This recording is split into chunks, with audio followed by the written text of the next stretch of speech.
Catholic Bishops Conference of Ibadan Ecclesiastical Province gathered today, 17th August 2015, at the Jubilee Conference Center, Okeado, Ibadan, to admonish and deliberate on matters of concern on the Church, nation, the youths, and family in general. Communique issued at the end of the second plenary meeting of the Catholic Bishops Conference of Ibadan Ecclesiastical Province held at the Jubilee Conference Center, Okeado, Ibadan, from August 17th to 18th, 2015. Theme: Choose today whom you will serve.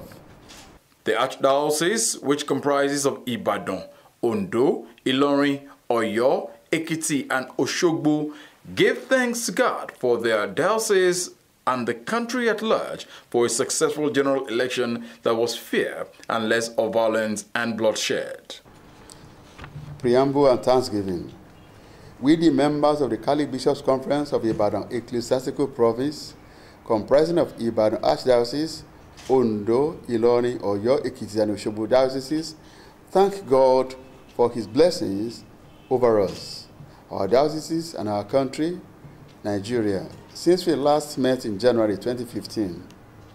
We thank God for bringing our country and peoples through the national elections during the year, and we appreciate God's goodness for the hope and vigor which the outcome therefrom has restored in our nation. We pray that our hopes and aspirations for a greater Nigeria, where peace, truth, and justice thrive, may be realized in the current administration. The diocese later congratulated the consecrated persons on the successful celebration of the ongoing year of the Consecrated Life, which will end on the 2nd of February 2016. They admonished the consecrated persons to remember the words of the Holy Father, telling them to wake up the world. Having prayerfully deliberated over here on matters of concern to our church and our nation, we issue this following communique. The ongoing year for the Consecrated Life. We congratulate all consecrated persons again on the celebration of the ongoing year for the Consecrated Life, which we end on 2nd February 2016. As a theme, the Holy Father, Pope Francis, has asked all consecrated persons to wake up the world.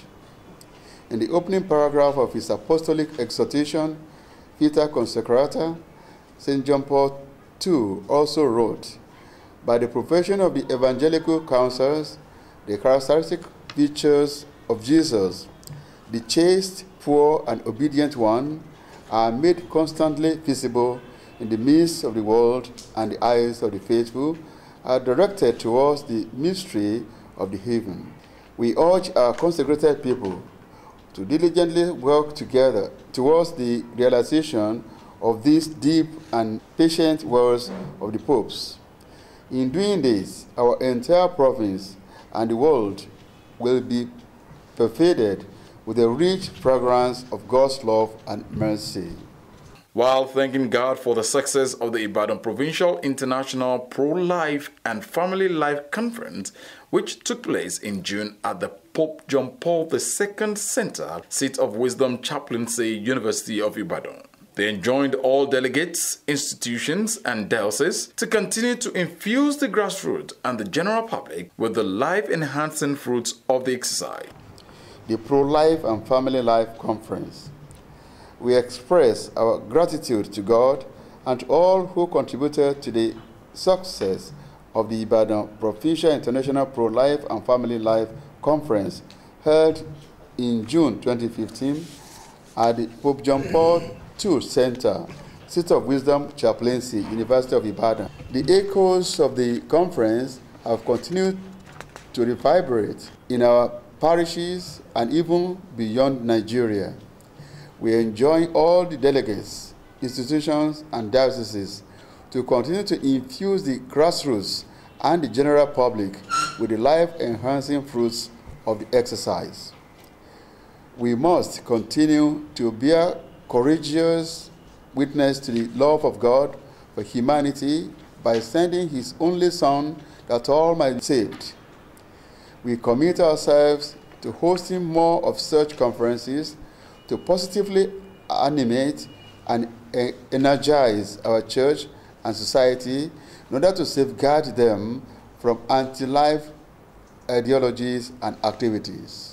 The father went ahead to congratulate their young people on the recent National World Youth Day celebration with the theme, "Blessed are the merciful, for they shall receive mercy," which took place at the Archdiocese of Benin City, Edo State. While thanking the Archbishop and the Archdiocese for hosting thousands of young people in a commendable manner, urged the youths to positively respond to the theme of the imminent gathering. The recent National World Youth Day. We congratulate our young people on the recent National World Youth Day celebration, which the theme, "Blessed are the merciful, for they shall receive mercy," held in the Archdiocese of Benin City. We thank the Archbishop and the Archdiocese for hosting thousands of our young people in such a commendable manner. We urge our youth to positively respond to the theme of the eminent gathering. Too often, young people today are accused of violence, delinquency, and sundry misdemeanor. We challenge our Catholic youth to spearhead the effort to change that impression, become credible agents of change and apostles of God's mercy to families, to our country, and to the world. This must be done through a positive engagement with modern media and a deliberate commitment to good morals and behaviors. We ask them to remember in all their dealings that honesty remains the best policy and a hallmark of faith and Christianity. As the Universal Church draws closer to the General Assembly of the Synod of Bishops on the Family, the bishops urge the people to continue to pray fervently for the successful outcome of the event, calling on all the delegates to the Synod to courageously bear witness to the plan of God for humanity in creating man and woman and the family relationship.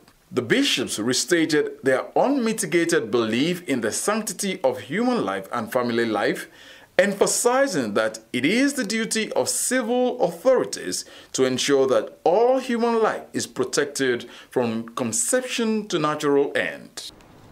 The Synod on the Family. As the Universal Church draws closer to the General Assembly of the Synod of Bishops on the Family, we urge our people to continue to pray fervently for the successful outcome of the event. We call on all delegates to the Synod to courageously bear witness to the plan of God for humanity in creating man and woman and the family relationship. In the face of strong opposition, the world today will greatly benefit from the confirmation of the understanding of marriage as a union of a man, woman, and by God's grace, children. We will restate our unmitigated belief in the sanctity of human life and family life. We emphasize that it is the duty of authorities to ensure that all human life is protected from conception to natural end. Society must do everything possible to facilitate the growth of family living as a way of promoting responsible parenthood, good upbringing of children, and reducing juvenile delinquency. Lastly, while stating the renewed hope for a new Nigeria since the last election, thanking God, called on all compatriots to fully cooperate with the current administration to bring back into the country by showing common determination to reject corruption, nepotism, favoritism, and to enthrone in the country a regime of justice and equity where merits are respected and the rule of law exalted. Governance and desire for a new Nigeria. We note the renewed hope for a new Nigeria generated in our country since the last general elections. We thank Almighty God for relatively limited violence and bloodshed during the exercise. We call on our compatriots to cooperate with the current administration to bring sanity back into our country by showing common determination to reject corruption, nepotism, favoritism, and to enthrone in our country a regime of justice and equity where merits are respected and the rule of law exalted. While calling on compatriots to choose today whom to serve, whether the gods of their father in Mesopotamia, but as for them and their household, they will serve the Lord, as stated in Joshua 24, verse 15. Nigeria has been recognized as one of the most religious countries in the world. Yet our prayers can only truly be answered if we do the will of God as He commanded. We therefore say to all our compatriots, in the words of Joshua, the son of Nun, choose today whom you will serve, whether the gods your fathers served in Mesopotamia. As for me and my household, I will serve Yahweh. Joshua 24:15. Signed, Most Reverend Gabriel Abeguni, Archbishop of Ibadan, President, Most Reverend Felix Ajakaye, Bishop of Ekiti, Secretary. Thank you.